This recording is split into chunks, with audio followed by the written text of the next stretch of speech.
집값이 떨어져서 어떤 문제가 생깁니까, 사회적으로? 은행의 네. 담보 가치가 하락이 되죠. 네, 그 집이 있는 사람이잖아요, 그거는. 민간 사업이라며요. 아니요. 그러면 아예 손을 대지 말아야죠. 개발 사업에 대한 구조를 전혀 모르시네요. 예? 도시 계획이라는 지금 것은 저한테 그러시는 거예요? 그렇죠.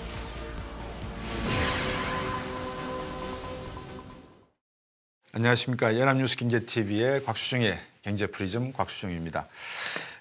정부가 요즘 가장 큰 고민이 어떻게 하면 민생의 여러 가지 어려움을 극복하느냐 또 연착륙시키느냐는 과제 같습니다. 그중에서 금리 문제라든지 금융 관련해서 부동산 문제가 엮여 있다는 것은 시청 여러분도 잘 알고 계십니다.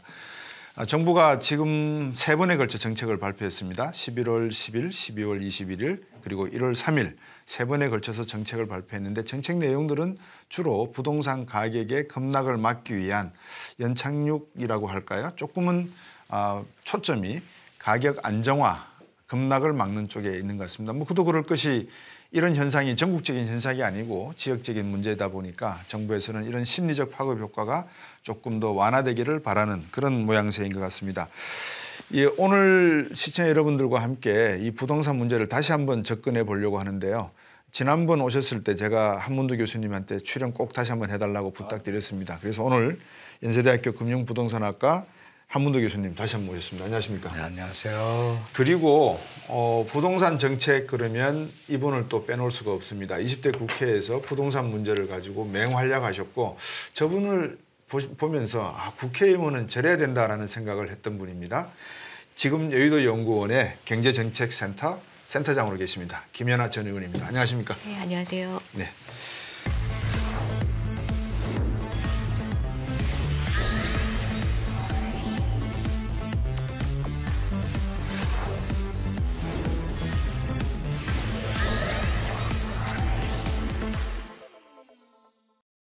자, 지금 우리가 이제 이 부동산 문제를 가지고 두 분을 모시게 됐는데 한번 진단부터 해보죠. 아마 두 분이 시각이 같은 방향일 수도 있고 다른 방향일 수도 있는데 네. 가격이 하락한다든지 전세 가격이 급락한다든지 하는 현상들이 나타나는 것 같습니다. 한번 진단을 먼저 우리 김연아 센터장님부터 해주시겠습니까? 네.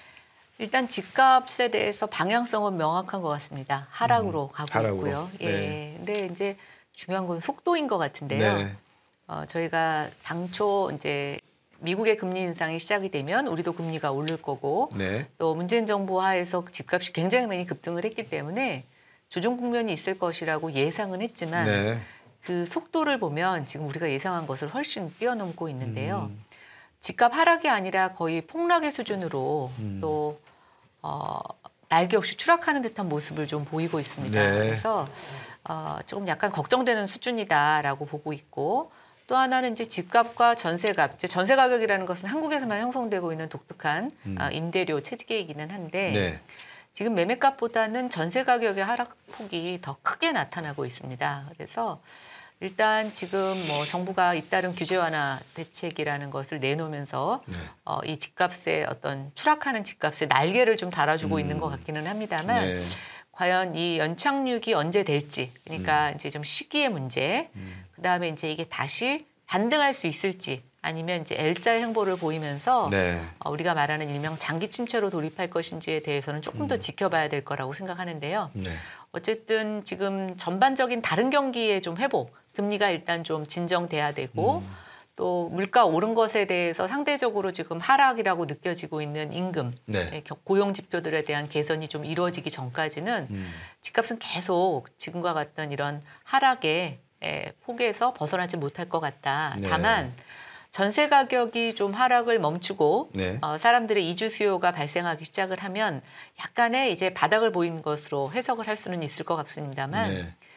이게 이제 설상가상인지 요즘 공공요금이 다 오르고 있습니다. 네. 그래서 예전과 같으면 분가를 할 수 있는 상황에 있었던 사람들이 오히려 부모님 집으로 거꾸로 들어오고 있어요. 네. 그러다 보니까 이 전세 수요가 다시 살아날 수 있을지 이 부분에 대해서도 지금은 조금 회의적인 전망이 더 네. 강하다. 저는 이렇게 평가하고 싶습니다. 네. 네, 저는 다 말씀하신 거 동의하고요. 똑같이 저도 하락폭이 좀 장기화될 조짐도 좀 있어 보여요. 보이는데 우리나라는 서울 같은 경우에는 주택 수가 다른 나라에 비해서 절대적으로 좀 부족하거든요. 네. 부족하기 때문에 어느 정도 서울은 버틸 것 같은데 네. 수도권이나 일반 지방 도시 같은 경우에는 이제 공급량이 충분하다 보니까 네. 제가 볼 때 요번에 물론 정부에서 이제 그 미분양 대책을 잘 던져서 네. 급한 불은 잘 끈 것 같아요. 예. 껐는데 이게 지금 미국이 금리를 못 낮추니까 미국이 지금 뭐 물가지수가 자꾸 잘 안 잡히니까요.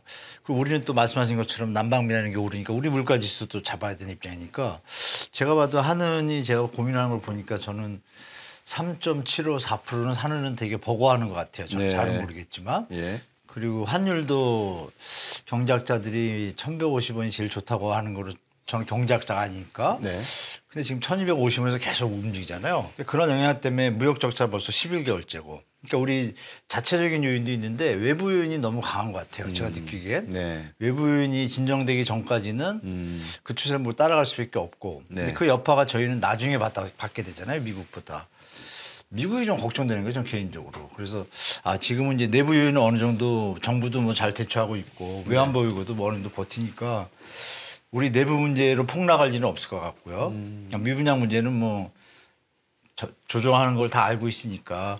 그러니까 저는 외부 문제 좀 우리 시청자분들이 저보다 잘 아시겠지만 외부 문제가 잘 안 잡히면 우리가 더 크게 좀 안 좋을 수 있다 이렇게 대비하시는 게 좀 좋을 것 같습니다. 네. 두 분 말씀 중에 그 공통된 게 하나가 이제 금리 같아요. 결국은 경제 내생 변수로서 이 금리가 앞으로 미국이 올릴 수밖에 없는 상황이 엿보인다. 네. 미국의 인플레이션이 상당히 좀 강하게 갈 가능성이 높다. 그래서 미국이 올리면 우리도 따라 올려야 되니까 이거를 어떻게 집값과 연동을 시킬 것인가의 문제가 하나가 있고 두 번째는 김연아 의원께서도 말씀 주셨습니다만 집값과 전세값의 어떤 상관관계라 그럴까요? 이 상관관계가 한 0.85 정도 된다고 제가 이해를 했는데 이렇게 높은 상관관계를 갖고 있기 때문에 전세 가격이 추락을 하면 날개 없는 없듯이 추락을 하면 집값도 언젠가는 추락할 수밖에 없다는 우려. 뭐 이 정도에다가 한 가지 이제 외생 변수를 더하자면 공공요금, 에너지 가격이 오르면서 여러 가격이 오르니까 경비를 아끼기 위해서 부모님 댁으로 들어가게 되고 그러면서 주택 수요가 조금 하락하는 영향을 준다. 이렇게 정리하면 뭐 될 것 같네요, 보니까. 그런데 정부가 어쨌든 부동산 정책을 쏟고 있는 가운데 하나가 규제 완화가 있습니다. 규제 완화가 있고 대통령께서도 얼마 전에 말씀하셨지만 금융기관이 금리 이렇게 폭리취해도 되느냐. 영국 같은 경우에는 제 기억에 재작년부터 벌써 횡재세 도입 이야기를 한번 한 적이 있었거든요. 그래서 금리 문제를 지적하셨고 이 규제 완화 문제를 지적하셨는데 어떻습니까? 두 분 보시기에 이 두 가지가 효력이 있다. 아니면 효력이 없을 수밖에 없다. 한번 의견을 말씀해 주시죠. 일단은 뭐 대통령께서 얘기를 하셨으니까 어느 정도 액션을 취할 것 같아요. 뭐 그러나 뭐 우리 곽 선생님도 잘 아시는 것 같이 제자리 가지 않을까요? 바로 액션만 취하고 네. 소리 없이 네. 그런 액션을 다시 돌아갈 것 같은데 중요한 건 다시 원점으로 가서 미국이 올리면 못 버티잖아요. 따라가야 되잖아요. 그거는 뭐 대통령도 어떻게 막을 수가 없지 않습니까? 그 말씀 주신 대로 지금 정부가 준비하는 게 한 가지가 있죠. 그 전세 대출 고정금리를 좀 준비 중인 걸로 아는데 네. 그게 금리가 몇 프로가 나올지 좀 모르겠어요. 뭐 한 3%, 2%면은 집값 좀 연착륙이 좀 도움이 될 것 같은데 네. 이번에 특례보금자리처럼 4%대다 이러면 그래도 도움은 되겠지만 전체적인 시장을 좀 잡아준 데는 역부족일 것 같고 네. 저는 또다시 또 미국을 쳐다보게 되는 거죠. 지금 대통령께서 금리를 인한다라고 자유시장 경제에서 네. 공정상식을 얘기하시는데 물론 요새 이번에 성과급이 워낙 실적이 좋아가지고 너무 많이 돈을 버니까 그건 당연히 정부에서 얘기할 수 있는데 계속 할 수는 또 없잖아요. 그러니까 그런 부분에서 어느 정도까지는 조금 은행들이 반응을 하겠지만 금융기관들이 그다음부터는 저축은행은 뭐 반응을 할 수 없는 유동성 상태잖아요. 네. 자기 목숨들이 지금 파리 같으니까 그런 부분 은행 뭐 1금융권이야 좀 그럴 여지가 있지만 네. 2금융이나 캐피탈 증권사들은 지금 뭐 자기 앞이 지금 백척간두인데 그 말씀을 하신다고 듣겠어요? 못 듣죠? 그래서 제가 그러니까 그 얘기도 있었잖아요. 그 저축은행하고 몇 개 은행은 아예 대출을 금지시켜 버렸잖아요. 네. 그런 어떤 상황을 보면 대통령의 말씀은 제한적으로 제1금융권에 대해서는 조금 반응이 있겠지만 그것도 미국이 또 올리면 어쩔 수 없이 따라하는 형태니까 제가 볼 때는 정부에서 특단의 대책을 따로 마련을 하셔야지 네. 우리 금융기관들 다 근데 대주주도 또 저기 다 외국인이잖아요. 그렇죠. 대주주가. 그러니까 그것도 한계가 있잖아요. 또 예. 론스타터처럼 또 막 치고 들어오면 또 피곤하잖아요. 그러니까 여러 면에서 제가 볼 땐 일단 제한적으로 작용될 것 같다. 뭐 그렇게 봅니다. 네. 근데 이제 저는 대한민국에서 은행이 망한 적이 있나요? IMF 때 부산저축은행이 많이 했죠. 한 아니, 정은행하고 많이 했죠. 저축은행은 사실은 이제 또 제2금융권이고 그다음에 이제 네. 조은행 뭐 IMF 때 빼놓고는 예, 제가 알고 없죠. 있기로는 은행이 망한 적이 예, 없습니다. 없죠. 지금 LTV, DSR 사실은 소비자들에게 경기 대출을 억제해서 부동산 경기를 좀 진정시키는 것 그렇죠. 같지만 한편으로 보면 은행이 부실 대출을 못하게끔 안전장치가 돼주고 있는 것도 사실입니다. 네. 그러면 저는 대한민국의 은행은 정말 큰 특혜를 보고 있는 거죠. 또 뭐 우리 박 교수님 아시겠지만 미국에서 주택담보대출은 전부 다 그 비소구 대출이죠. 네. 네, 세입자가 집주인이 대출을 받고 감당이 안 되면 집을 던지고 나오면 대출 상환에 대한 의무가 없습니다. 네. 우리나라는 그렇지 않죠. 대한민국의 은행은 절대로 망하지 않습니다. 지금 시스템으로는. 네. 그런데 이렇게 고물가, 고금리 상태에서 성과급 장치를 했다. 또 그나마 안정적인 직장에 있었던 사람들이 명예퇴직금으로 거액의 네. 어떤 퇴직금을 마련했다. 사회적으로 지탄 받아야죠. 네. 대한민국 통신료도 마찬가지입니다. 저도 그렇지만 경기가 좋고 금리가 낮을 때는 뭐 할부로 받아서 계속 고액의 통신료를 내는 것이 부담이 없지만 그렇기 때문에 아무도 여태까지 문제 제기를 안 했던 것인데 이제 모든 것이 올라가고 있습니다. 저는 횡재세를 매길 것이 아니라 이번에 이런 독점적 지위를 이용해서 사실 비즈니스를 하고 있는 두 산업에 대해서는 뭔가 우리가 좀 구조개혁이 필요하다는 생각이 듭니다. 아까 말씀드린 것처럼 비소구 대출을 좀 만들어서 네. 대출에 대한 책임을 은행이 가져가게 하는 것도 하나의 방법이고요. 네. 성과급 대신 뭐 중금리 대출이라든가 우리가 이제 제2금융권이나 사채시장으로 내몰리는 네. 그 신용도가 좀 낮은 사람들에 대한 대출을 사회적 기여로서 하는 것들 네. 이런 게 돼야지 뭐 지금 일부 돈 좀 써가지고 통신료에서 일부 데이터 좀 주는 것으로서 살짝 피해갔다고 한다면 한 교수님이 말한 대로 그렇게 한다면 이제는 국민들이 그거를 용납할 수 있을까요? 네. 저는 아니라고 생각하고요. 예. 한 3년 정도의 코로나가 대한민국뿐만이 아니라 세계의 모든 것들을 바꾸고 있습니다. 네. 양극화는 더 심해지고 있고 이 공적 영역에서 보호해야 될 대상들은 더 늘어나는데 네. 저는 규제 완화라는 것을 정부가 카든 그 배경에는 지난 5년 동안 과도한 규제 중심의 정책을 피웠던 것에 대한 반작용, 그러니까 완화라기보다는 규제의 정상화라는 정상화. 측면도 있습니다. 그러나 저는 또 하나 규제를 완화하면서 이 독과점지에 갖고 있었던 이런 산업 구조에 대한 개혁을 함께 해야 된다고 생각하고 예. 그런 것이 지금 전반적으로 경기 상황이 안 좋은 상황에서는 국민적 지지도 네. 얻을 수 있을 거라고 생각합니다. 그 말씀을 듣고 보니까 중국 같은 경우에 부동산 시장이 코로나 팬데믹으로 인해서 상당히 얼어붙었지 않습니까? 분양 시장 가지도 못하고 그러는 바람에. 근데 다행히 대한민국은 코로나 사태가 있었지만 팬데믹으로 인해서 부동산 시장의 분양 시장이 얼어붙었다라는 말은 할 정도가 아닌 건도 오히려 상당히 엄청난 엄청 호황을 누렸죠. 호황을 누렸죠. 네.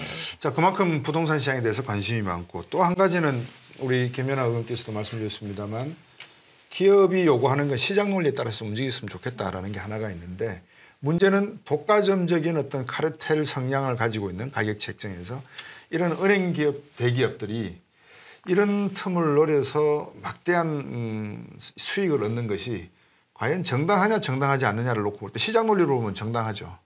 근데 이런 어려운 시기에 과연 이걸 그냥 둘 것이냐의 문제는 또 다른 하나의 도덕적 윤리적 문제가 아닐까 싶은 생각도 들고요.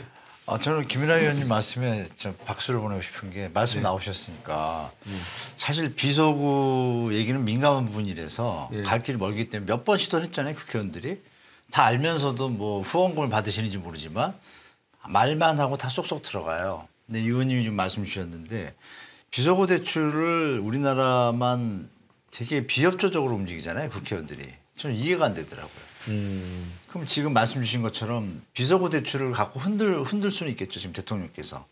너 이러면 우리 비서구로 하겠다 그러면 아마 바로 1, 2년은 금리 확 낮출 겁니다. 네. 비서구가 더 타격이 크니까요. 그럼 던지면 되잖아요. 대통령이. 그럼 비서구를 안 던지잖아요. 중요한 건.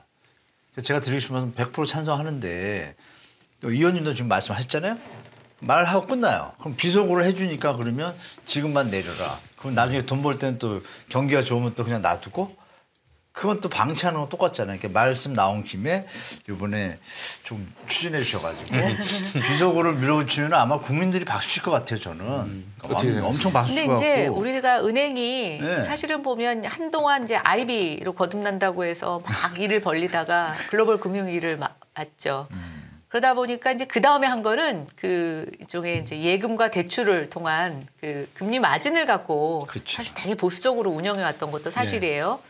그러면서 이제 점차 뭐 수익이 떨어지면 사람 줄여가지고 전부 다 전산화하고 네. 너무 어플로 하고 이러다 보니까 은행이 고용에 기여한 게 있나 또는 금융 소비자들 금융에 기여한 게 있나라고 보면 이제는 좀 그런 평가를 해야 될 것 같고 네. 우리 은행들도 반면에 저는 이제 이런 것도 있죠. 적극적으로 IB로 나갈 수 없게끔 하는 여러 가지 은행에 대한 규제들도 있습니다. 그렇죠. 예, 그러니까 이참에 한번 다 같이 보자는 거죠. 근데 대통령이 딱 뭐 하나를 꼽아서 비속어 대출을 하냐 마냐 이렇게 얘기하는 건 적절하지 않고요. 네. 이제 대통령의 말씀은 저는 하나의 큰 방향성은 좋다고 생각됩니다. 그럼 이제 은행들이 지금 받아서 앞다퉈서 뭘 좀 하겠다는 신용은 하는데 저는 대통령에게 좀 부탁하고 싶은 건 은행들의 이런 신용에 이제 이번엔 절대로 넘어가서는 안 되고 대통령의 사인이 저희가 지금 얘기하는 이런 식으로 논의가 되도록 부처와 이제 이 전문가들이 좀 나서서 공론화를 시켜야 되겠죠. 네. 근데 뭐 좀 가벼운 질문 같기도 하지만 또 무거운 질문일 수 있습니다. 아니, 가격이 이렇게 떨어지면 소위 말해서 소득 분위에서 한 3분위부터 2분위, 1분위? 1분위는 좀 어려우실 수도 있는데 이자가 워낙 지금 비싸니까 이분들이 내 집 마련하는 데는 기회가 되지 않습니까? 집값이 더 떨어지는 것도 조금 더 지켜봐도 되지 않을까요? 어떻게 보십니까? 네, 그 양면성이 있습니다. 정부 지금 국민들 좀 약간 규제 완화에 대해서 비판적이에요. 네. 박수 치는 분들은 다주택자와 건설사뿐이 없죠, 솔직히. 왜냐하면 지금 주택가격이 오른 것이 계산을 해보면 PIR을 계산해도 원희룡 장관님도 말씀하셨잖아요. 뭐 PIR을 계산하든 뭐 HAI를 계산하든 PRR을 RIR을 계산하든 뭐 모든 데이터가 네. 지금 한 50% 빠져야 이게 정상 가격인 거예요. 근데 30% 빠졌는데 지금 정부에서 던졌단 말이에요. 근데 그게 우리 의원님 말씀하신 것처럼 정상화까지 맞아요. 근데 요번에 던진 걸 보면 정상화에서 끝난 게 아니라 양도세 중과라든지 무리한 것들 풍과가 좋은데 그다음에 이제 전매 제한하고 둔촌 주공 살리기처럼 전매 제한 완화하고 이런 것들을 쫙 풀었단 말이에요. 그 전매 제한 완화하고 실거주 의무 없다는 얘기는 투기하라는 얘기거든요. 그럼 이 판을 깔아준 거예요. 다만 이제 상황이 이렇다 보니까 지금 조용히 수면 아래 있지만 네. 지금 아시겠지만 여기저기서 지금 작업 모으고 난리들이 났어요. 그러면 과연 정부가 표현에는 규제 정상화 완화 이렇게 했는데 네. 막상 불타고 나면은 그 이미 불타버렸잖아요. 그거 잡으려면 1년 걸립니다. 한번 네. 불타면. 그러니까 이 부분에서 전매 제한 실거주 의무는 기본이잖아요. 기본. 네. 공정과 상식을 얘기하는 정부인데 그 공정하고 상식적이라고 얘기하는 사람 아무도 없어요. 다주택자만 얘기해요. 투자할 분들만. 근데 그거를 건설사 유동성을 확보하는 거는 그나마 반반 5대5의 확률로서 이제 국민들이 이해하는 수준으로 가요. 저도 그렇게 얘기 드리고 있고 방치했을 때 더 위기가 오면 국민까지 고생하니까 네. 그건 그나마 일면 양보할 수 있는데 네. 말씀하신 대로 취약자 실거주 하실 분들이 집값 너무 올라가지고 멘붕에 빠졌다가 네. 심하면 비아냥도 많이 들었잖아요. 뭐 벼락거지 그게 사람한테 할 수는 아니잖아요. 지금도 댓글들 보면 진짜 천박한 수준의 어떤 댓글들이 많아요. 네. 네. 같이 이 사회에 사는데 더 웃기는 건 뭐냐. 예를 들면 자기 자산이 5억인데 갭 투자를 해가지고 1억씩 해가지고 5억짜리 집을 전세보증 끼고 하면 25억이에요 자산이. 자기 자산은 5억밖에 안 되는데. 네. 근데 7억 가진 분이 집이 없어요. 전세 사러 간 네. 뭐 어디에. 누가 더 부자예요. 근데 이 자산가라는 갭 투자한 사람들이 여기를 비아냥된다는 게 웃기잖아요. 그러니까 이런 부분들이 뭔가 엉킨 거죠 사회에서. 네. 그래서 이런 부분에서 다주택자와 있는 사람을 위한 정책이라는 오명을 쓸 것이 아니라 그것 때문에 집이 더 잘 팔리고 그러지는 않습니다. 주택 가격이 어느 정도 소유자들이 다가설 수 있는 수준가 내려온 상태에서 그때 지금 특례 보금자리 같은 것이 딱 맞춰지면 네. 딱 그 수준이 맞게 되잖아요. 근데 내려오다가 갭이 생겼는데 그거를 5억 한도내에서 DSR을 또 못 넘으니까 궁여지책 그때 특례 보금자리를 꼈단 말이에요. 그렇죠. 9억 이하로. 네. 그러면 위에 10억, 12억짜리는 또 내려오잖아요, 계속. 이 영향 때문에 이것도 시장이 또 망가져요. 제대로 못 올라가고 반등을. 이게 엉킨 거죠, 제가 볼 때. 그래서 저는 지금 또 아마 조만간에 제가 볼 때 상반기에 또 나올 거예요. 지금 보니까 제가 아는 내용이 맞는지 모르는데 그 정책을 위반하시는 각 부처에서 모여가지고 회의를 하시는데 통일이 안 되나 봐요. 네. 그러니까 이건 너무 지금도 욕을 먹고 있는데 이 푼 것 때문에 좀 수위를 조절하자는 분도 계신 것 같고 아니다 이거 더 문제가 생기면 나중에 문제가 터진다고 하는데 문제 생긴 게 아무것도 없잖아요 지금. 맨날 선제적으로만 이게 상생임대인제도 기억나시죠? 아무 문제 없고 역전세 났잖아요. 네. 그리고 그 상생임대 제도의 그 발표문을 보면 제가 기가 막혔던 게 앞에 3페이지가 시장이 너무 안정될 거라고 예측을 한 거예요. 전세 시장이. 그때 서초구가 전세값이 딱 서초구하고 강남구 두 군데만 전세값이 약간 오르고 있었어요.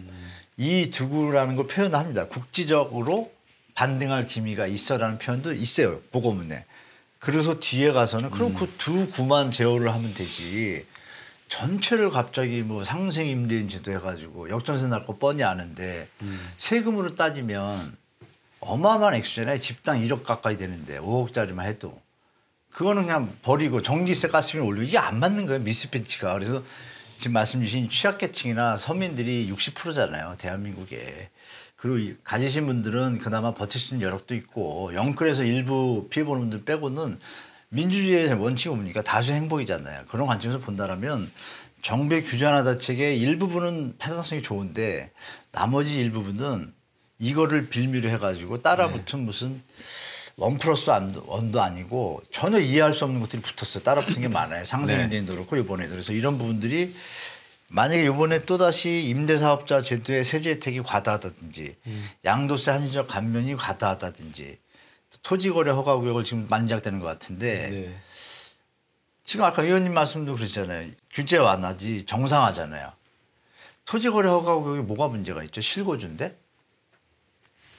투자하라는 얘기잖아요. 풀면은 앞뒤가 안 맞잖아요. 풀어준다는 얘기 뭐예요? 실거주 안 해도 샀다가 팔아먹어라. 이 얘기랑 똑같잖아요. 근데 강남 상구는 전국에서 오고 싶어 하는 데잖아요. 지금 이 얘기도 제가 드릴게요. 뭐 제가 아니라 우리 의원님들이 아니라 들려오는 지금 정보들이요. 최근에 이제 많은 분들 뵙는데 제가 아는 지인들 중에도 지방에 많아요. 네. 그럼 거기서 임대사업을 한 20채 갖고 하시는 분이 지금 어떤 준비를 하고 있냐.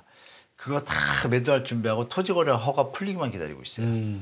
다 털고 바로 강남 많이 내려왔잖아요 지금. 지금 아니면 나중에 또 들어올 타입이 없구나. 근데 그걸로 그나마 강남값을 안정시키고 있는데 그 한번 풀어가지고 올라가면 어떻게 될까요? 그때 다시 잡을 거예요? 안 풀린 게 낫잖아요. 근데 벌써 보도에 많이 나와요 보도에. 그러니까 이런 부분에서 좀 신중하게 했으면 좋겠다라는 말씀과 서민을 위한 대책은 하나도 없어요 지금까지. 말은 서민 하는데 아무것도 없어. 느낌이 안 오죠. 서민들 입장에서. 전세대출 금리를 내려준 것도 아니고 있는 사람들은 낮춰주고. 이게 지금 다 이제 민낯이 드러났단 말이에요. 그러니까 다음에 던질 대책에 대해서 진심으로 국민을 위한 정책이 나온다라면 국민들이 건설 경제도 잘 커버했고 국민도 도와주나 그러면 이제 조금 박수 치겠죠. 뭐 그런 걸 좀 부탁드려 봅니다 개인적으로. 근데 저는 이제 윤석열 정부가 견지해야 될 정책 방향 중에 하나는 강남을 의식하는 정책을 피면 안 됩니다. 네. 그걸로 참여정부 부동산 정책이 망했고 문재인 정부 부동산 정책이 망한 겁니다. 네. 강남은 어떻게든 그들만의 세상입니다. 강남에 진입하지 않아도 강남 정도가 주는 주거 환경 이런 것들을 누릴 수 있게끔 하는 정책이 정말 필요한 거지. 강남 집값에 일희일비하다 보면 저는 문재인 정부의 가오를 다시 반복한다고 보고 있습니다. 그리고 이제 아까 교수님이 질문하신 것처럼 왜 지금 이렇게 집값이 떨어지는데 집이 없었던 사람들은 지금은 집을 살 수 있는 절호의 기회가 아니냐. 근데 참 이게 패러독스 같은 건데요. 집값이 떨어질 때는 집이 없었던 사람들의 가처분 소득이 더 줄어듭니다. 그렇죠. 왜냐하면 지금 물가가 오르고. 그렇죠. 그리고 이분들은 지금 제가 아까 계속 떨어지고 있다고 얘기했잖아요. 그러면 조금이라도 더 떨어졌을 때 사고 싶게끔 그래서 결국 구매 시기를 다시 늦춥니다. 그러다 보니까 집값이 떨어졌다고 해서 이분들한테 당장 환경이 좋아지는 건 아니고 또 어찌 보면 이분들이 살 만큼 아직 충분하게 가격이 안 떨어졌죠. 그동안 얼마나 그러니까 특히 자기가 사고 싶은 집의 주택은 아직도 아마 요원할 겁니다. 그러다가 임금은 안 오르죠. 물가는 오르니까 네. 사실 그 자기 가처분 소득 대비로 보면 아직도 집값은 굉장히 높은 수준이다라고 해서 이분들에게 결국 가격 수준을 맞춰주는 건 거시경제 전체를 움직여야 되는데 그거는 경제 전체가 무너지는 거죠. 그러니까 저는 그게 아니라 이분들의 구매력을 뒷받침해 주는 건데 그게 뭐냐? 안정적인 고용, 금리, 그다음 미래에 대한 어떤 희망 같은 것들이 형성되는 거지 절대적인 집값을 갖고 이 사람들한테 지불 가능한 수준을 만들어준다고 하는 것은 저는 굉장히 조각과 같다라는 생각을 하고 있고요. 네. 아까 이제 규제 완화에 박수 치는 건 다주택자들과 건설사뿐이다. 뭐 저는 거기엔 동의하지 않습니다. 왜냐하면 규제 완화라기보다는 지금 규제 정상화이고 규제 완화에 대한 효과가 어느 정도 나타날지는 아직 몰라요. 네. 그러나 우리가 경착륙을 막기 위한 특단의 대책이라고 하면 일부 그것이 다주택자나 건설업체들 유리하게 작용될 수도 있겠지만 사실은 이게 다주택 시장은 서로 연쇄되어 있어서 움직입니다. 그러니까 우리가 매직 큐브처럼 네. 하나의 면을 다 맞춘다고 해서 다음 면이 맞춰지는 게 아니니까 결국 최적의 합을 찾아가는 과정이거든요. 그래서 저는 그런 부분에 있어서는 우리가 이걸 좀 더 지켜봐야 된다라는 것이고 네. 아까 이제 대학생들의 갭 투자를 열광하고 있다, 모임을 만들고 있다, 뭐 저도 그런 걸 보고 또 그런 걸 하는 친구들을 보면서 와 우리하고는 또 생각이 좀 다르구나 네. 생각이 드는데 네. 제가 얘기를 들어보니까 대학생 20대 정도나 30대 초반이 한 갭 투자는 기껏 해봐야 실현 이익이 1,000만 원에서 3,000만 원 내입니다. 너무 과소평가하시는데요? 아니, 그러니까 제가 아니 대학생 보내드릴게요, 자료. 아니 그게 아니라 대학생들 중에서 부모 도움 없이 갭 투자할 수 있는 사람들의 규모로 보면 한 1억에서 2억 정도의 집이고요. 전세 끼고 샀을 때 지금 실현된 갭 투자는 또 그런 지역들은 많이 떨어졌기 때문에. 근데 저는 이들이 이 갭 투자를 한 거 갖고 비난을 하는 게 아니라 왜 갭 투자라는 것에 이렇게 몰입되게 되는가?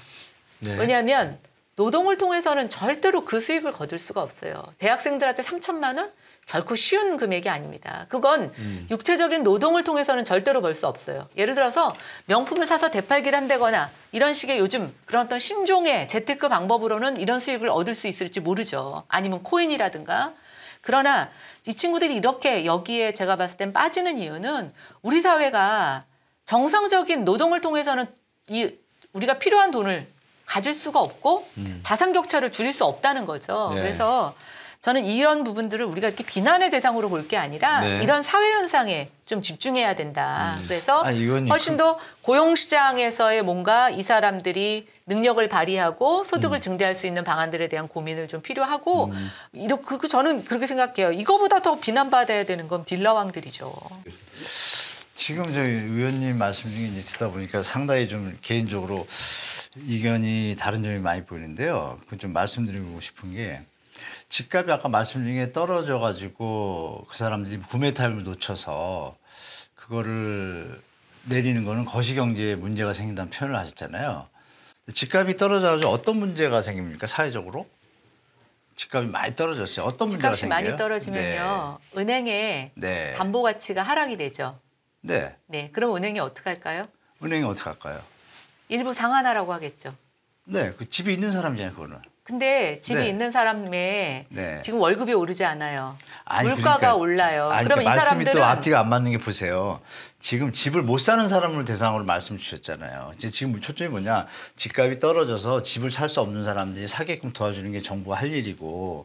그렇죠? 아니 근데 그게 집값이 기본 지금 페이스인데. 아니요. 집값이 떨어지고 네. 있잖아요. 네네. 그래서 집을 안 산 사람들은 더 떨어질 것 같단 말이에요, 앞으로요. 그 얘기를 그리고 지금은 전세 가격이 떨어지고 있잖아요. 네. 그럼 이 사람들이 왜 집을 사나요? 누가요? 집 없는 사람이 왜 지금 집을 사야 되는데요? 조금 더 떨어질 때까지 네네, 기다려도 그렇죠. 되잖아요. 그렇죠. 그럼 정부가 이 사람들한테 건설 경기를 살리기 위해서 주택 경기를 살리기 위해서 집을 사라고 강요를 해야 되나요? 누가 그건 했어요? 아니잖아요. 집 없는 사람에게요. 지금 집 없는 필요도 없고 한다고 사지도 않죠. 아니 민주주의 그러니까요. 국가에서. 그래서 지금 그런 의식을 가지고 그런 건 큰일 나지. 아닌데 자, 집 없는 사람들은 전세가 떨어지고 네. 그래서 지금 집의 문제보다는 다른 물가가 문제죠. 근데 집이 있는 사람들의 경우 집이 떨어져요. 특히 집을 산 사람들 중에는 최근에 영끌까지 해서 집을 산 사람들이 있어요. 네. 이 사람들은 이자 내고 나면 사실은 생활비가 없어요. 근데 금리 오르죠. 아니, 그 공공요금 걱정하실 오르죠. 게 아니라 자꾸 그렇게 지역적으로 가면요. 그 아니, 답이 안 그게 왜 나오고 제가 하나 지역적입니까? 말씀드릴게요. 자기가 2억을 빚을 내가지고 집을 샀어요. 5억짜리를요. 집이 3억으로 돼가지고 2억으로 돼가지고 떨어졌어요. 만약에 집값이 떨어지고 2억이 날라갔어요. 나중에 집 살 때 얼마가 필요하죠? 3억이 필요하죠.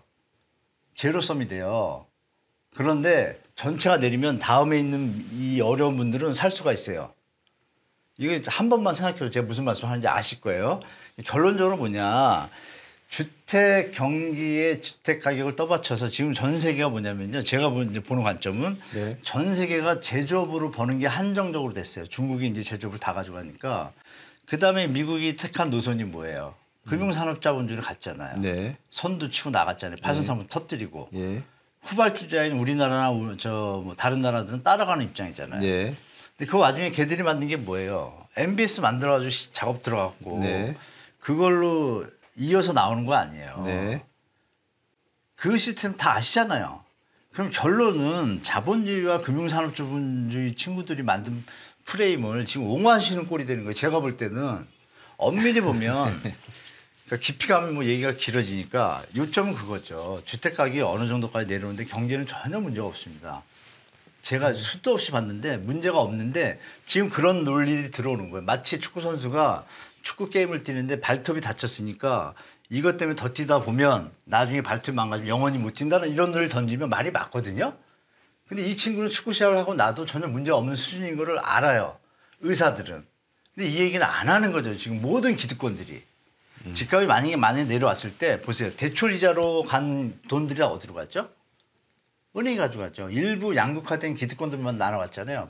소득 분배가 안 돼요. 그러니까 이런 부분에 말씀을 드리면 다 이해하시는 무슨 말씀입니까? 어느 정도 충분히 내려와도 전혀 문제가 없는 시스템인 걸 전 세계가 알아요. 그렇게 제어하고 그냥 내려놔도 인간은 탐욕의 동물이니까 돈이 생기면 집값은 자연히 그만큼 올라요. 제가 드린 말씀 뭐냐. 정상적인 물가 상승과 소득 상승에 의해 가지고 집값이 오르는 건 저도 당연하다고 본다 이거예요. 지금은 근데 대한민국은 말씀하신 대학생이 그걸 찾는 이유가 그것이 뭐 비판할 일이 아니라고 그러셨잖아요, 의원님은. 저는 상당히 그 위험한 거죠. 왜?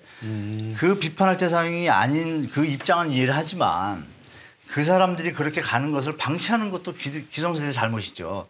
그럼 나라 꼴이 뭐가 되겠어요, 나중에. 그게 죄가 아니다. 이런 게 제 말은 네. 뭐냐. 우리 기득권들이 어떤 바라보는 방향이나 앞으로 갈 방향들이 네. 지금 말씀하신 그런 집값이 떨어지면 안 된다라는 어떤 고착화된 의식 왜 안 되죠?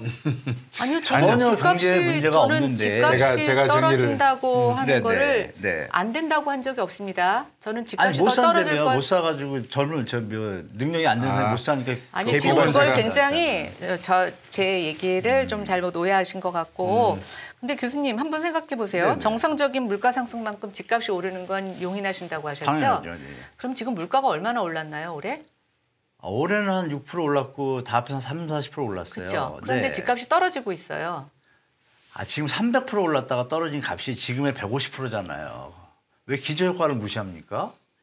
그러니까 100원짜리가 300원이 됐고 100원짜리 물가는 아니 집값이라는 아니, 게 의원님, 제가 그러니까 먼저 아니요 말씀드릴게요. 아니요 저는 제가 이 특히 이론 중심에서 우리가 볼 때 집값이 물가만큼 오르는 것에 대해서 용인한다고 하는 건 지극히 교과서적인 해석입니다. 네, 네. 이게 한꺼번에 오르기도 하고요. 한꺼번에 떨어지기도 하는데 그걸 저희가 장기 평균으로 봤을 때 연간 물가 상승만큼 오른 것이냐라는 것을 갖고 비교를 하는 것이지 네, 네. 경기가 그렇게 우리 손의 맘대로 이때는 물가가 제가 3% 추원 하나 올랐으니까 드릴게요. 그것은 아니라는 전 세계 것이고요. 역사가요. 지금 집값이 오르는 작업이 시작된 게 파생상품 나온 뒤부터요. 한번 보세요. 근데요. 주택가격으로 근데 그러면 전 지금에 세계 경제가 와서 움직인 적이 있던가. 지금에 와서 우리 네. 금융시장에 파생상품을 전부 없애면 세상이 다 삶이 아니죠. 좋아지나요? 제어할 수 있죠. 은행한테 자, 금리 이제 제가 이자, 그러면 이자 많이 그런 거 하는 것처럼 제가 정리하겠습니다, 교수님. 제가 이제 충분히 모습으로 나가면 되지 않나요? 예, 이해를 했습니다. 이제 제가 듣기에는 우리 김연아 전 의원이 하신 말씀이 전에 그 이광수 미래에셋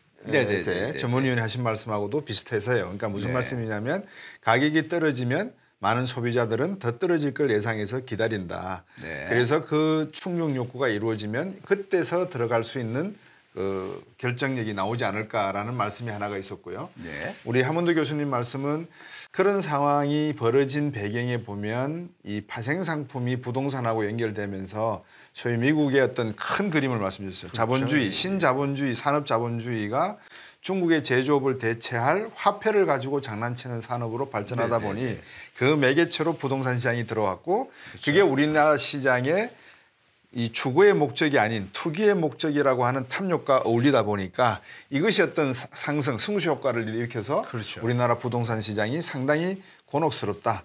그래서 물가 상승률하고 이런 거를 우리 김연아 전 의원께서도 정확하게 뭐 보시고 계시는 것 같아요.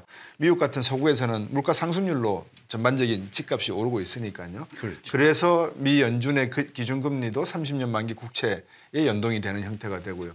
그런데 이제 우리나라는 그런 게 있습니다. 아까 비소득 말씀도 주셨지만, 자, 여러분들 만약에 우리가 모두 이제 아파트만 딱 부채로 정리하고 나머지 끝 그러면 집 가지고 있는 분들 중에서 빚을 얼마나 끌어다 쓸까요? 난 여기에 지금 빚이 많으니까 내가 적당하게 그냥 써서 할까? 아니면은 있는 빚 없는 빚 다 갈아 써서 아유 집을 담보로 했으니까 이거 갚으면 땡이네. 이런 도덕적인 해이 문제도 존재하고요. 그러니까 이거는 국민의 의식 문제, 가치 문제, 사회가 어떤 방향으로 가는 문제를 모두 다 총괄한 게 아마 부동산에 있는 것 같습니다. 그래서 서로 의견이 다르다고 하시지만 제가 가운데서 듣기에는 똑같은 말씀을 다르게 하실 따름입니다. 맞아요. 아니, 네. 의원님 말씀도 맞는데 제가 들으신 말씀은 이제 우리가 또 기성세대니까 네, 네. 자꾸 젊은이들이 그 본의 아니게 그 집 쪽으로 가서 이런 게 앞으로 미래를 볼 때 좋은 방향은 아니니까 이제 그 말씀을 드린 거죠. 네, 저는. 예. 저번에 20대 국회의원 하실 때 노후 신도시 재생지원 특별법 예. 발의하셨거든요. 그거를 기초로 해가지고 이번에 노후계획도시 정비 및 지원에 관한 특별법이 나왔단 말입니다. 문희룡 장관도 이야기했죠. 아마 그 네네, 시작한다고. 이제 국토부에서 예. 발의할 겁니다. 네. 먼저 우리 김연아 의원께 이 그때 발의하실 당시의 목적과 뜻이 어디에 네, 있었으며 네, 어떤 방향으로 갈 것이다를 한번 들어보시고 네. 기대치. 한문도 교수님께서 그 법에 대해서 알겠습니다. 또 다른 법안이 있으면 특단의 대책으로 저는 법안 한번 없습니다. 말씀을 네, 주십시오. 의견만 있죠. 예. 이제 일기 신도시가 올해로 한 30년이 돼갑니다. 예, 근데 그렇죠. 이제 그 당시가 우리가 굉장히 집값이 폭등하던 시기에 아주 대량의 주택 공급이 신속하게 필요했던 시기라서 네. 아마 기억하실 텐데 그때 바다 모래로 집을 지었다부터 그렇죠. 시작해서 시멘트 파동이 일어나고 맞습니다. 한 2년 만에 건설 공사를 해서 사람들을 입주를 시키게 됩니다. 그러다 보니까 주거 환경은 뭐 계획적으로 잘 정비를 했지만 주택은 단지마다 조금씩 노후도의 차이가 일어나게 되고 많이 교통 뭐 주차 문제라든가 이런 것들이 열악한 단지들이 나타나고 있고요. 또 그 사이에 대한민국의 아파트가 굉장히 많이 발달을 해서 이제는 아파트에 커뮤니티 공간들을 집어넣어 놓고 그렇죠. 또 뭐 보안이라든가 예. 또 에너지 효율성이 굉장히 높아서 우리가 가전제품도 그렇잖아요. 네네. 옛날보다 지금 훨씬 더 대용량을 쓰지만 에너지 효율은 훨씬 더 높습니다. 요즘과 같은 난방비 급등 시대에 이제 새 아파트가 주는 그런 효율성들도 많이 있거든요. 그래서 이제 일기 신도시가 30년이 도래하면서 그런 내재적인 수요들이 굉장히 많이 쌓여 있었어요. 네. 근데 어찌 보면 서울의 아파트들이 다 뭐 30년쯤 지나면 다 재건축을 하던 상황이었으니까 일기 신도시도 똑같은 상황에 당면할 것이라고 우리가 예측할 수 있지 않습니까? 네. 근데 중요한 건 일기 신도시에서는 지자체장들이 그것들을 하나도 준비하지 않았어요. 그러니까 뭘 준비하지 않았느냐? 우리가 재개발 재건축을 하기 위해서는 경기도는 도시 기본계획에서 변경이 필요하고 또 주거환경 기본계획에서 구역을 지정하고 네. 구역이 지정이 된 다음에 그 다음에 안전진단을 하고 조합을 만듭니다. 근데 지금 앞 단계가 빠르면 한 3년 정도 걸리는 건데 아이고, 이걸 아무도 안 해놓은 거예요, 여태까지. 그렇네요. 네. 근데 주민들은 우리도 30년이 지났으니까 이 신도시 한번 재건축해봐야지. 그러고 요이 땅 하려고 했더니 2, 3년이 지금 블랭크가 되어 있는 상태였어요. 그래서 이제 제가 그때 만들었던 거는 이게 또 그때는 민주당 지자체장들이 굉장히 리모델링을 강조할 때였어요. 네. 그러다 보니까 재건축보다는 리모델링에 편중되어 있어서 아예 재건축을 생각 안 할 때였기 때문에 그래서 이제 이거를 좀 신속하게 계획 단계를 신속하기 위해서 여러 가지 법에 의제 처리를 하면서 이 계획을 마련해 놓는 것을 네. 하나의 방향으로 설정해 놨었고 네. 두 번째는 이제는 뭐 이번에 우리 대장동 사태도 보지만 예. 나대지를 자꾸만 개발해서 주택으로 이게 탈바꿈시키는 거에는 여러 가지 그 계획 권한에 따른 비리가 수반될 수밖에 없습니다. 그래서 또 환경적인 문제도 지금 네. 미세먼지 나오는데 자꾸만 녹지나 빈 땅을 아파트로 대체하는 것보다는 이런 걸 그대로 보존해서 환경오염을 좀 방지하는 측면에도 주장이 되고 있는데 네. 그런 측면에서 이제 신도시 방식보다는 기존의 주택을 성능 업그레이드하는 것이 좀 대세고 그런 흐름을 타고 지금 일기 신도시 재건축이 이제 첫 출발을 하고 있습니다. 네. 그러나 아까 말씀드린 것처럼 이 3년여의 계획 단계를 아무리 단축한다고 하더라도 시간이 걸리고 또 이제 앞으로 나가려고 하니 뭐 분양 경기가 이렇게 안 좋은데 재건축 사업이라는 게 부동산 시장에 사실은 의존적이거든요. 네. 일반 분양분의 수익금을 갖고 조합원들의 부담을 줄이는 구조라서 출발이 된다고 하더라도 얼마만큼 갈 수 있을지는 조금 아직 의심스럽지만 어쨌든 언젠가는 한번 해야 되는 거고 도시의 슬럼화를 막고 또 좀 자족 기능을 확보하는 측면에서 이게 단순히 그 서울의 부동산 투자의 개념이 아니라 네. 도시 좀 재창조 전략으로 거듭났으면 좋겠다는 생각을 해봅니다. 용적률 500%는 왜 들어간 거예요, 근데? 아, 용적률은요. 네. 이게 이제 서울의 재건축만 생각하시면 안 돼요. 경기도는 서울보다 일기 신도시를 지을 때 기본적으로 용적률이 좀 높게 형성된 들이 나왔죠. 많습니다. 그래서 서울에 지금 네. 이미 재건축을 한 것들은 5층짜리 저층들이 지금 재건축이 됐고 네. 서울도 아직 고층 아파트들은 재건축을 본격적으로 하진 않았어요. 못하고 있죠. 예. 예. 근데 우리 기억에는 서울의 저층 아파트 황금알을 낳는 거위의 재건축 모델만 있죠. 근데 경기도로 가게 되면 그거보다 고층이고 그렇죠. 예. 그다음에 경기도는 용적률이 법정 용적률이 300%지만 신도시로 조성할 때 그 계획 당시의 용적률을 유지하도록 법이 되어 있어요. 네네. 그거를 도시 기본 계획이나 이런 데서 바꾸지 않으면 여기서 한 층도 못 올립니다. 재건축을 통해서. 그래서 이제 이걸 올려야 되는데 일단은 첫째 주민들의 요구는 법정 용적률인 일단 300%까지도 올리게 해달라라는 게 하나 있어요. 그런데 거기서 제가 아까 하나 여쭤볼게요.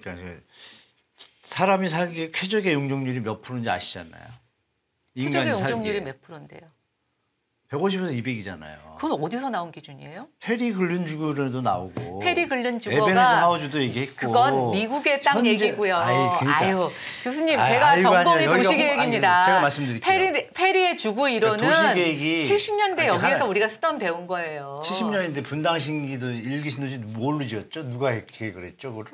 그거를 페리의 주거 이론을 갖고 우리나라식으로 바꾼 거죠. 그렇죠. 그러니까 그걸 썼잖아요. 근데 자, 일기 신도시 중요한 건 지금 주민들이 현재- 재건축을 원하고 있어요. 왜 그걸 그걸 원한다고 단정지면 안 되죠. 제가 하나 그게 여쭤볼게요. 아니라 제가 하나 법적으로 지금 300%까지 개발할 수 그 있어요. 300%할 수 있어요. 한데 하나 여쭤볼게요. 제가 아직 답이 안 거기에- 끝났잖아요. 왜 500%로 해야 되냐고 아니, 제 얘기 물어보셨잖아요. 타임에 의원님, 제 얘기 타임에 먼저 질문 한번 본인이 얘기하셔가지고 들어보시죠. 예. 계속 추가적인 물어보시니까 질문이신 것 같으니까. 네. 지금 얘기 중에 제가 질문한 걸 답변하셨으면 그다음 또 네. 아니요, 저는 질문하세요. 아직 500%에 대해서 아직 답변 안 그거는- 해요. 그래 네. 500% 제가 말씀 듣고 네. 그럼 할게 질문 네. 말씀 왜 500%냐? 네, 네, 네. 일부 신도시 지역 안에서는 용적률이 차이가 있습니다. 그런데 잘 지어진 데도 있지만 도로를 늘리지 못하고 주변에 학교나 공원이나 주차 문제가 해결되지 공공시설 않는 때문에. 지역들이 있어요. 그러면 여기에 공공시설을 집어넣는 조건으로 잠깐 질문 드릴게요. 아니 제 답이 아직 안 끝났어요. 그래서 500%라는 거 아니죠. 아니에요? 공공기여가 있는 조건 하에서는 500%까지 개발을 허용할 수 있다는 것이지 이거는 500%까지 개발할 수 있다는 게 아니에요. 조건의 상한을 500%로 올려놓은 500% 거고 할 때 공공기여의 그거는 비율이 얼마예요?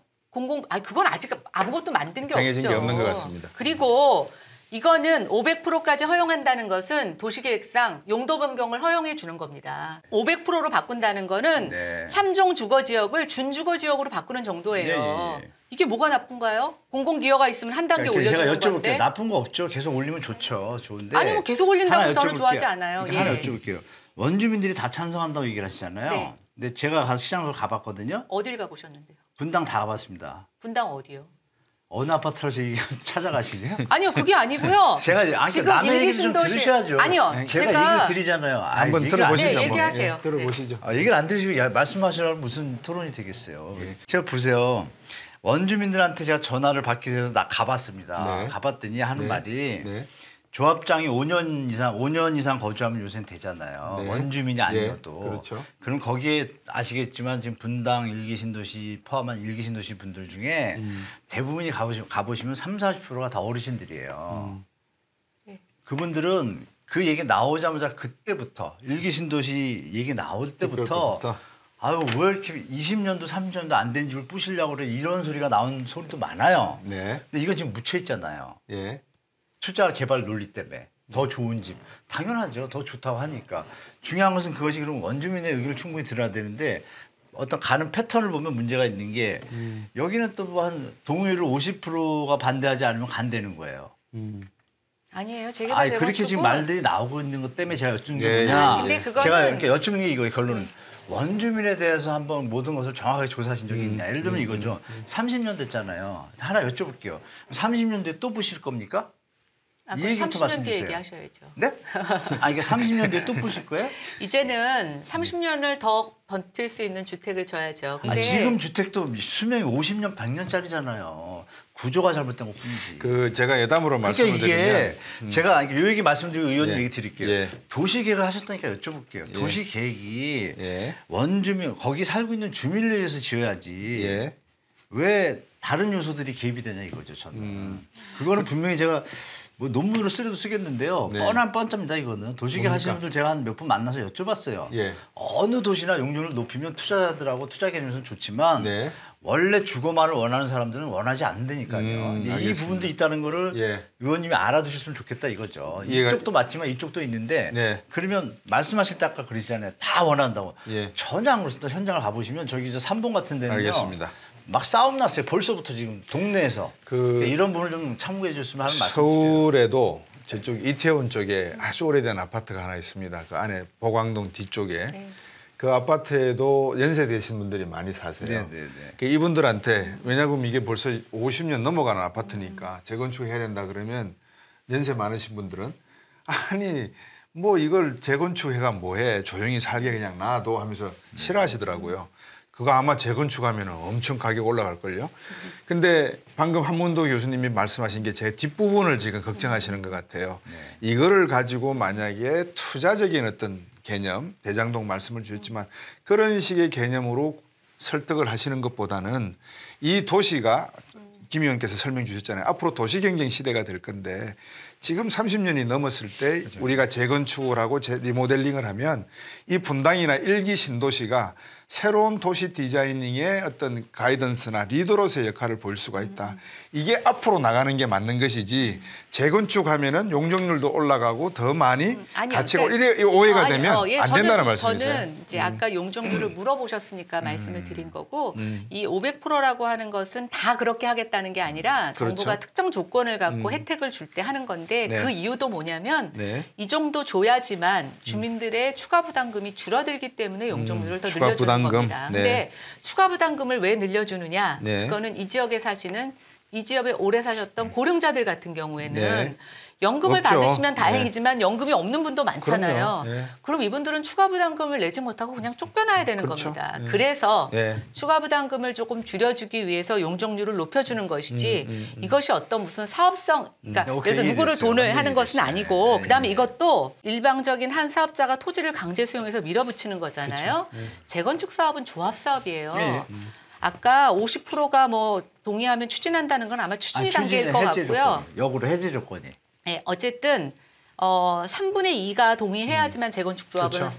구성이 돼서 돌아갑니다. 네. 그러면 3분의 2를 맞추지 못하면 네네. 사실은 사업을 아무리 규제를 완화해줘도 갈 수가 없어요. 그러니까 지금 많은 분들이 서울의 재건축을 생각하시고 경기도에 이 법을 풀어놨을 그렇죠. 때 막 다 갈 것 같지만 사실은 그렇지 않고 현장마다 정말 달라요. 저희 있는 일산도 젊은 부부들이 사는 지역에서는 재건축을 굉장히 선호하고 빨리 갔으면 합니다. 근데 고령층들이 살고 계신 데에서는 걱정이 많으세요. 네. 그러나 이게 정말 어느 정도 할 수 있는 거냐라고 하면 예측 가능성을 주기를 되게 바라시더라고요. 네. 근데 이제 제가 발의한 법안 중에는 어떤 게 있냐면 고령자들에게 대한 추가 부담금이 없으니 이걸 약간 영모기지 형태로 네. 그러니까 집을 담보로 담보로 해서 해서. 추가 부담금을 내고 나중에 자기가 사후에 돌아가시게 집을 되면. 처분하고 나면은 이제 갚을 수 있게끔 네. 일종의 이제 주택 연금 비슷하게 하는 것들이 있는데 이런 숙제들은 아직 앞으로 남아 있어요. 네, 그래서 이거는 시간이 오래 걸리고 오는데 이제 네. 모든 분들이 용적률 올려준다라고 하면 무슨 뭔가 크게 투기가 생기는 것처럼 또 거기에 현혹이 돼서 일부 뭐 부동산 커뮤니티나 이런 데서 이런 것들을 막 좀 조장하는 것도 있는 것은 압니다만 그렇지 않다는 것을 제가 좀 강하게 설명드리고 싶어서 네, 이렇게 그럼 제가 하나 하게 여쭤볼게요. 의원님. 교수님, 제가 먼저 말씀드리잖아요. 네, 네, 네. 교수님의 의견을 제가 받아서 네. 김연아 전 의원께서 지금 여의도 경제정책 센터장으로 예. 계시니까 미국 같은 경우에는 그 주민들을 대상으로 네. 서베이를 한번 하거든요. 네. 이렇게 쭉 돌려가면서. 그래서 예도정책연구원 차원에서든지 네. 아니면은 지자체 네. 차원에서든지 한번 이 문제를 가지고 서베이를 한번 하셔서 약간 예. 저것도 제가 말씀드릴 텐데요. 네. 경기개발연구원, 국토연구원에서 사실 이거와 관련된 네. 일기 신도시들에 대한 주민 서베이들을 꽤 많이 했습니다. 네. 그리고 어느 정도 추가 부담금을 낼 수 있는지에 대한 조사들도 했고요. 또 이제 요번에 정부가 일기 신도시 재건축에 대한 국정과제를 이행하면서 각 지역마다 마스터 플래너, 프로젝트 매니저들을 이제 선정을 해서 MP라는 제도가 있는데 네. 이 MP들이 일주일에 한 번씩 지역에 와서 주민들을 돌아가면서 만나면서 이런 상황에 대한 얘기들을 듣고 있어요. 그래서 이 얘기가 이제 모아지면 아마 시행령에 담길 것이고 네. 또 이번에 이제 국토부 장관께서 일기 신도시 재건축에 대한 특별법 발의하기 전에 5개 신도시의 시장님들을 다 부르셔서 네. 지금 원활한 협의를 하고 있는데 그 이유는 뭐냐면 5개 지역마다 사정이 다 다르다는 그렇겠죠. 거예요. 예, 그래서 이제 이런 것들을 원활하게 옛날처럼 한 방향으로 중앙에서 이렇게 그냥 결정해서 결정해서 밀어붙이는 내려보내는 게 스타일은 아니라 아니다. 이제는 굉장히 많이 달라지고 있다. 네. 그러나 분명한 건 노후주택은 그대로 방치하게 되면 도시의 쇠퇴와 이어지고 슬럼화될 수 있는 부분들이 있고 더군다나 사람들이 고령화되면서 그것을 개량할 만한 어떤 지불 의사들은 점점 낮아지게 됩니다. 그래서 이거는 사실은 지금은 개별적인 주택의 개보수의 문제지만 좀 더 우리가 미래를 생각한다면 도시의 어떤 활력을 다시 찾아주고 네. 도시의 성능을 계속 업그레이드 시켜주는 것과 맥을 같이 하고 한다. 있다고 볼 수 있습니다. 한 교수님. 아니, 도시계획 측면이나 발전의 개념, 인간 발전하는 존재잖아요. 그거 뭐 다 타나한 말씀이에요. 중요한 건 우리가 민주주의에 살고 있고 이거의 목적이 도시 발전의 목적이 아니라 거기에 거주하는 시민이면 시민, 국민을 위한 게 목적이잖아요. 삶을 위한 쾌적성을 1번이잖아요. 그 다음에 지금 말씀처럼 능력이 안 돼서 부담이 되고 진도가 안 나고 슬럼화되는 걸 막기 위해서 용적률이랑 공익지를 투입해가지고 융합을 잘해서 하는 거 좋단 말씀이에요. 제가 그럼 여쭤볼게요. 의원님이 이제 이쪽에 이제 저 리더시니까 보니까 제가 볼 때 원주민을 위해서 한다고 하셨잖아요, 아까. 원주민이 추가 분담을 못 내고 하니까 그래서 용적률 높으신다 그랬잖아요. 뭐 그런 부분 그래서 그런 부분을 말씀하셨습니다. 커버해주기 위해서. 예, 예. 그럼 원주민이 반대를 하면 하지 말아야겠죠. 그냥 우린 재건축하겠다 그럴 수도 있잖아요. 그거 한번 여쭤볼게요. 그냥 재건축하겠다. 네, 네. 아니 주민들이 그러면 네. 아니 여쭤보는 거예요. 아니요. 의원님한테. 아니 제가 말씀드리잖아요. 재건축하겠다 그러면 어떻게 할 거예요? 그러니까 특별 정비 구역으로 안 하고 그냥 일반 재건축하겠다고 하면은요? 그러니까 이게 충돌이 나는 게 어느 한 단지가 네. 이 정부에 대해서 법안이 통과된 것도 아니잖아요. 아직 준비 중이잖아요. 네. 근데 그게 만약에 재건축을 하고 있는 준비를 하고 있는 단지가 있다고 가정을 할게요. 네, 네. 이 주민들은 주민의 의사를 물어가지고 천천히 조절하고 있는데 네. 이게 던져지면 일로 가야 되잖아요. 안 갈 수도 있죠. 지역을 지정을 했는데 그 집만 빠지면 그러니까 아니요. 거기서 이제 여쭙는 게 그런 부분 네. 때문에 주민 분쟁이 벌써 시작되는 데가 있다는 걸 잘 알기 때문에 말씀드린 거예요. 이게 제가 좋은 면만 보시지 말고 이걸 좋은 일로 하면서 우리가 이제 대치동 음마 아파트 그 한 단지 똑같은 아파트들도 싸움이 나고 난리고 지금 주민들이 소송 걸려 있지 않습니까? 네. 그럼 지금 말씀하신 노후주택 개념은 여러 단지를 묶잖아요. 네. 그럼 단지의 가치도 다 다르고 갈 길이 산적하지 않습니까? 네. 정부가 좋은 뜻으로 리더를 하지만 안에서 벌어질 사회적인 문제 여러 가지 문제들에 대한 대비가 다 돼야 되는데 네. 그래서 공청회를 자주 열고 일본 같은 경우는 뭐 우리 아시겠지만 다 5년 10년을 해요. 네. 그럼 마스터 플랜 도시계획 잡을 때 마스터 플랜 2년 만에 하는 나라가 있습니까? 아시잖아요. 제가 다 물어보니까 5년 해야 제대로 나온다 그러더만요. 다른 도시계획 그게 박사님들한테. 아니고요. 그러면 교수님. 예. 5년 안에 천천히 하면 되지 국민을 네. 위하면 왜 그거를 총선 전에 꼭 맞춰야 돼요? 한번 여쭤볼게요. 진정 의원님 말씀대로 신도시의 발전을 위한다라면 시간 텀을 충분히 갖고 2, 3년 더 넣는 게 어때요? 그래가지고 주민들이 박수 치고 이럴 때 한다면 정말 탈도 없고 싸움도 안 나고 사회 편익점도 안 깨질 텐데 지금 급히 가다 보니까 제가 볼 땐 탈이 날 것 같다는 느낌이 드는 거예요. 예를 들면 이거죠. 여기는 500%를 줬어요. 여기는 안 줬어요. 이런 문제들에 대한 대비가 다 다르려면 제가 볼 때 시간이 많이 걸릴 텐데 이거를 1년 반 만에 2년 만에 하신다 그러니까 야 아니요. 이게 짧은 게 될까? 오해가 있으신 것 같아요. 걱정되는 것 같아요. 1년 반 만에 하겠다는 게 아니라 네네네. 그동안 하지 않았던 법적 절차를 이제 3년에 걸리던 걸 좀 앞당겨서 하겠다는 건데 그것도 글쎄 1년 반을 앞당길 수 있을지 얼마를 앞당길 수 있을지 모르겠지만 어쨌든 첫 발을 내딘 겁니다. 그리고 재개발 재건축은 민간 자력 사업이에요. 아무리 정부가 규제를 완화해도 민간에서 협의가 도출되지 않으면 한 걸음도 나아갈 수가 그렇게 얘기하시려면 없습니다. 그러면 아예 손을 대지 말아야죠. 그게 정책 무슨 쪽에서. 말씀이세요? 그게 무슨 말씀이세요? 민간 사업이라며요. 아니요. 그러니까, 그러니까 이렇게 전혀 갔다 오지 이렇게 그게 하면 안 되지. 아니라 아이, 개발 참. 사업에 대한 구조를 전혀 모르시네요. 예? 도시계획이라는 지금 것은 저한테 그러시는 거예요? 그렇죠. 공적 영역에서 계획의 테두리 안에서 네, 민간 네. 자력으로 하거나 공공이 하는 사업입니다. 그러면 네, 네. 교수님 말씀대로 20%의 반대가 있든 30%의 반대가 있든 그러면 예를 들어서 70%와 80%의 찬성이 있어요. 그럼 그때는 어떻게 해야 되나요? 그래서 80% 만들어줬잖아요, 법으로. 아니 그러니까요. 네. 그러니까 어떤 사업을 하던 간에 반대하는 소수는 있을 수가 있어요. 그렇죠. 그렇기 때문에 정부가 이 계획의 틀 안에서 그런 소수의 사람들이 피해를 좀 더 적게 받을 수 있도록 하는 최소화시켜야죠. 것이 계획의 역할이고요. 결국 민간이 자기들이 그 합의를 도출하지 못하면 못합니다. 그리고 합의를 도출하는 과정에서 80%가 동의할 때 20%가 동의하지 않으면 매도 청구를 하게 돼 있어요. 예. 그러면 그 사람들이 원하는 가격에 사줘서 결정을 하게 됩니다. 이건 정부가 강제 수용하는 거하고 좀 달라요. 개발이 많이 이루어지지 않는 거의 이루어지지 않고 관리만 하는 도시계획에 있어서는 네. 자주 할 필요가 없습니다. 네. 그러나 수시로 개발이 일어나는 국가의 경우에는 도시개발이 빈번하게 수정되고 변경되고 있고요. 우리도 기본계획은 5년마다 하지만 이렇게 특별한 사안이 있을 때마다 중간에 재정비 계획이라는 걸 수립을 하게 되고 지금처럼 준비를 했어야 되는데 공고기 준비하지 못해서 수정할 경우에는 지자체장이 그것을 변경하는 절차를 가져가는 겁니다. 그리고 5년의 임기를 부여받은 대통령이 본인이 공약으로 내세운 거에 대해서 5년 안에 뭔가 실적을 만들어내는 게 뭐 그렇게 잘못된 건가요? 예, 그 부분에 대해서는 이제 그 정도로 제가 마무리를 한번 요약을 할까 싶습니다. 일단 이 의원님 상황 제가 파악했어요. 예, 네, 예. 알겠습니다.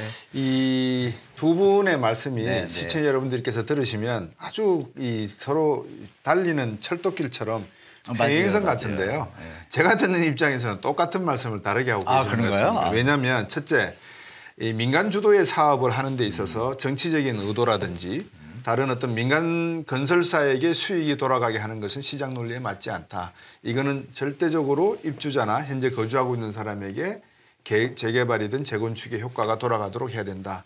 두 번째, 가급적이면 이분들에게 비용 부담이 적으면 적을수록 이거는 바람직하다. 거기에 대해서 이의를 달 사람은 아무도 없죠.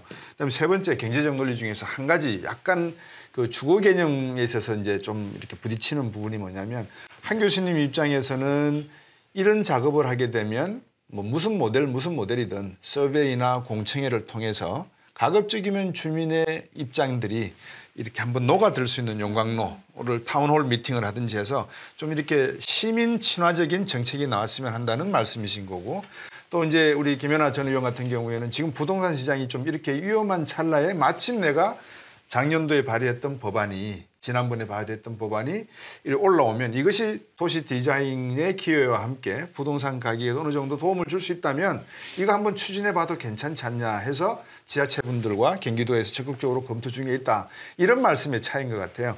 어쨌든 두 분이 다 국가 경제 걱정하고 우리나라 부동산 시장의 주거의 개념에 대해서 젊은 세대분들과 연세대들 간의 차이점을 이해하고 계신다는 것은 뭐 다 저희들이 이해를 하셔야 될 것 같습니다. 틀린 점이 없다 이 말씀입니다. 네. 마지막으로 제가 요거 하나 여쭤볼게요. 아까 대출, 은행에서 대출 문제가 나왔으니까 정부에서 뭐 LTV DSR 이런 걸 막 규제를 하는데 이게 이제 소위 말하는 BIS에서 스트레스 테스트 하다가 나온 방법론 아니겠습니까? 근데 지금 제가 같은 경우도 한 2.3% 이자를 내던 분들이 5.86까지 가는 경우가 생겨요. 이거를 고정금리로 바꿔줄 수 있는 방법이 있습니까? 첫 번째. 두 번째, 대출을 조금 더 풀어주는 게 이게 적당한 방법이 될까요? 아까 이제 한문두 교수님이 소득 분배 3분의 2분의 분들이 집을 구입할 수 있으면 구입할 수 있는 기회로 쓰기 위해서 더 떨어지면 그러면 이제 금리를 더 떨어뜨려서 이분들에게는 특별 금리를 우대를 해드려서 그러면 주거 개념이 조금 안정되지 않을까. 그래서 대출 금리에 대한 정부의 어떤 의견, 그다음에 뭡니까 고정금리로 전환할 수 있는 방법. 요 두 가지에 대해서 한번 두 분께 한번 의견을 여쭤보겠습니다. 금융학부 교수님이 저는 많이 있다고 봅니다. 의지만 있다라면 정부가 예를 들면 뭐 국채를 발행해서 국민주택 뭐 계정을 하나 만들어서 네. 국채를 발행해가지고 저금리로 땡겨올 수 있잖아요. 네. 충분히 뭐 채권 시장 안정 펀드처럼 네.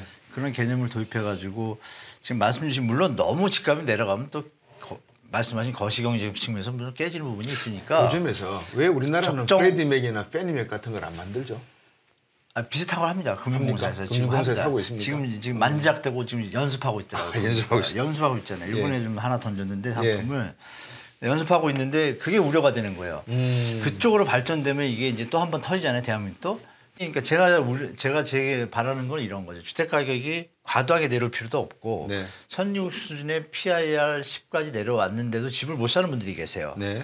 이분들의 다 조사를 하면 나오지 않습니까? 소득과 미래소득이라는 게 분배를 해서 네. 최하위는 임대주택으로 가시면 되고 공공 네. 이분들은 자가 개념이 있지만 능력이 안 되잖아요. 네. 이럴 때 장기 모기지 금리를 말씀드린 그 주택 안정 펀드나 채권 뭐 계정을 만들어서 네. 투입을 하고 네. 이 주택에 대해서는 공유형으로 국가에서 네. 이 집이 만약에 10년을 살고 20년을 살았는데 투기 대상으로 팔고 사건 행위에 옵션을 거는 거죠. 네. 20년을 살고 나갈 때는 원금에 대한 물가 상승 및 이자분만 환급을 해주고 예. 차익이 시세가 발생한 것은 국가에서 다시 소유를 하고 이런 형태로만 돌린다는 의지만 있으면 이건 바로 해결됩니다. 의지가 없죠. 대한민국은 토건족들이 아주 지금 뭐 힘이 너무 좋으니까 네. 물론 이런 거 있잖아요. 우려하는 건 그겁니다. 우리가 후대가 미국처럼 예. 젊은 층이 많아가지고 계속 소득의 일부를 뭐 이렇게 좀 집을 기득권들이 사는데. 가져가도 문제가 없는 경제 구조라면 저도 그냥 놔두겠어요. 근데 네. 지금 아시잖아요. 전 세계 꽁지 출산율에다가 100년 지나면 사람이 없다는데도 아직도 이런 행태로 운영하는 거는 대한민국 민족성에 좀 위배되는 것 같고 우리가 의료보험이 세계 1위지 않습니까? 네. 이거 좀만 뭐 의원님이나 조금 저 뜬만 같은 분들이 모이신다라면 제가 볼 때 뭐 2, 3년에 답이 나오죠. 이런 것들은. 도시개혁보다 어려운 것도 아니고 의지만 있으면 된다고 봐요. 이미 금융위원회고 뭐 이게 금융 전문가들 많지 않습니까? 대통령이 한 말씀 하면 저는 끝날 것 같아요. 그러면은 주택시장 안정은 바로 온다고 보지만 뭐 여러 가지 관계 이런 것들 때문에 뭐 여러 가지 문제가 있지만 뭐 그렇게 갔으면 좋겠다는 말씀드립니다. 예. 이게 이제 두 가지로 좀 구분해야 될 것 같아요. 네. 기존에 대출받은 사람들의 변동금리를 고정금리로 좀 네. 대출해줄 수 있는, 전환해줄 수 있는 방법이 없느냐. 네. 이제 한동안 이게 우리가 한시적으로 전환 대출이라고 해서 네. 일부 갈아타게 해줬는데 해줬죠. 이게 이제 어떤 문제가 발생하냐면 집을 그나마 영끌에서 산 사람과 영끌은 무리하다고 생각해서 안 산 사람 간에 이제 형평성 문제가 대두될 수가 있어요. 네.